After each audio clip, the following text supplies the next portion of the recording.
Hello everyone and welcome back to another video on the channel. Today we're going to be talking about the brand new MCU series. It's been a minute, it's been 3 months since anything MCU, and we are going to be talking about Moon Knight. Episode 1 has just dropped on Disney Plus, and this will be a spoiler review for everything in this episode. And I'm not going to be a genius, Egyptian god expert or Marvel expert in this, but I did read a Wikipedia page or two, so let's just get into some of my knowledge, some of my insights on this episode, and of course just the filmmaking and my overall thoughts on this as being the latest thing from the MCU. And first and foremost, I want to praise this episode for one being probably my favorite premiere of any of the MCU shows. Maybe it's just recency bias. I know Loki was definitely a great start as well for that one, but this one really does set itself up to be something really different, really unique in terms of how it's edited, how it's made. And right from the beginning I realized that this entire episode is going to be from the perspective of Steven, and you're not going to see anything from Marc, you're not going to see anything from Moon Knight. It's going to be fully character based, and I think that is what these Marvel shows, these MCU shows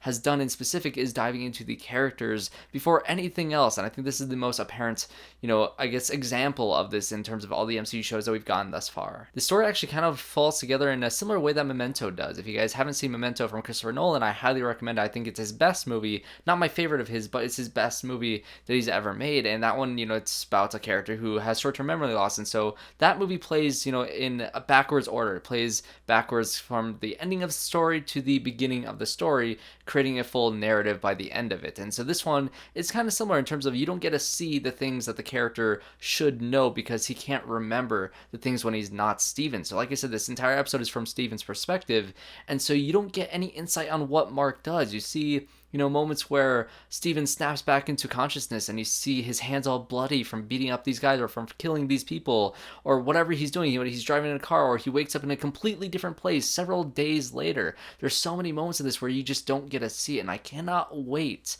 to see Marc's perspective on everything that we saw in this first episode, which I'm assuming that is all going to be next episode. We're going to see exactly what happened to Gus the Goldfish. We're going to see everything that happened in that time span that we didn't get to see within the chronology of this episode. So stay tuned for that in terms of this show. But like I said, this first episode is very character based. And of course, in terms of the character, you have Oscar Isaac playing Steven in this episode. And of course, we'll see his version of Marc later on. You get a little bit of it in this, but in terms of his mannerisms, in terms of his personality in this episode, in terms of just the way he walks, the way he talks, the way he moves, everything about him is very specific for this character. And I love the introduction that they did for Steven. He's very likable, he's very endearing, he's very goofy in some ways, and he's also kind of sad. He's a sad type of character where he talks to this golden statue dude. It's his best friend, essentially. He talks to his little goldfish Gus with one fin, and sadly we don't know yet what happened to Gus. So what happened to Gus, the original goldfish? I guarantee it's going to be something like in The Nice Guys when that one blue-faced guy grabs a fish and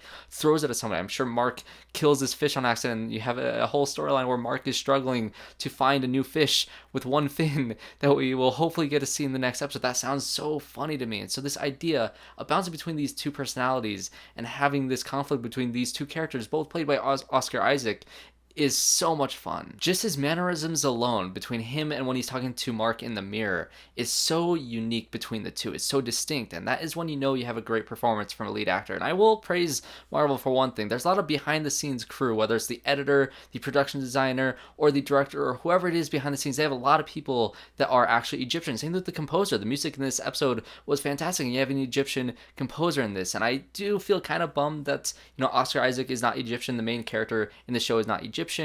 But you know what, this is fine because he's playing an American mercenary. I get that. I can be fine with that. But I do see a lot of the cast members are Egyptian. When we get to see May Calamawy's character Layla, when she first appears, I know she is also an Egyptian actress. So we'll get a lot of that coming up soon. But I have to praise Marvel for at least the behind the scenes crew being very authentic. And you can tell that the show is trying very hard to do all of these things. It's very knowledgeable in terms of the Egyptian mythology that it is covering in the show, which it gives very, very little in this to begin with. But that Ethan Hawke's character is kind of running this cult, essentially praising this Egyptian goddess Ammit.